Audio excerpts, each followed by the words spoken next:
Oğuzhan Bey merhabalar. Merhabalar. Şimdi siz bizim yaklaşık 2-3 haftalık horlama protezi kullanıcısınız. Evet. Size bazı sorular sorarak sizden bazı cevaplar isteyeceğiz. Bunları sormamızdaki amaç bu hastalığı yaşayan kişilerin hani bu tedaviyle alakalı bir görüşlerinin olması, nasıl bir tedavi olduğunu anlamaları için size bazı sorular soracağım. Şimdi siz bu hastalığı yaşadığınızı nasıl anlamıştınız?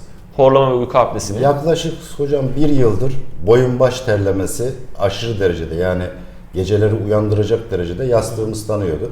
Bundan bir rahatsızlığım vardı. Daha sonrasından da gece 2-3 arası böyle bir nefes kesilmesi gibi bir durum oldu. Ben bu işten rahatsız oldum. Araştırmalarım sonucu kulak burun boğaz doktoruna gittim.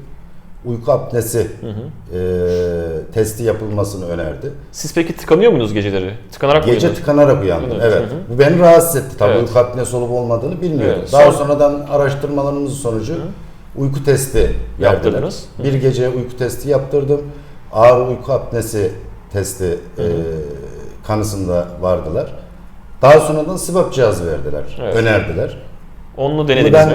denedim. Yaklaşık bir hafta 10 gün kullandım ama kullanamadım. Rahatsız etti. Yani O cihazın nesi rahatsız etti mesela size? cihazın yani boruları, teferruatı, basıncı, onu devamlı yanımızda gezdirmemiz bu psikolojik bir rahatsızlık verdi. Yani ömür boyu kullanacağımızı söylediler. Daha sonradan sizi araştırdık tavsiyeler üzerine. Uyku protezi horlama protezi yaptık Evet, size. horlama protezi. Sizi yaptırdıktan sonra da bir haftadır kullanıyorum. Tamamen baş boyun terlemesi kesildi. Horlamam kesildi ve şu an çok rahat uyku uyuyorum.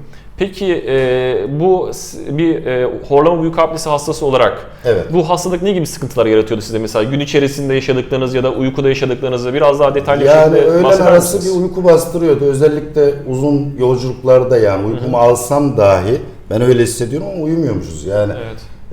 Uzun yolculuklarda uykum çok geliyordu. Evet, uyku kalitesi düşüyor çünkü. Düşüyordu. Çünkü her tıkandığınızda aslında vücut yeteri kadar oksijen alamadığı için bizim de aslında vücudumuzun enerji kaynağı oksijen. Oksijen seviyesi düştüğü için siz sabahleyin ne kadar uyumuş olsanız bile sabahları yorgun oluyorsunuz ve özellikle öğle yemeği yedikten sonra ciddi uyku atakları olur. Akşamleyin televizyon karşısında uyuklamalar. Aslında bunlar sadece size değil, genelde bütün hastaların yaşadığı sıkıntılardır. Evet hocam.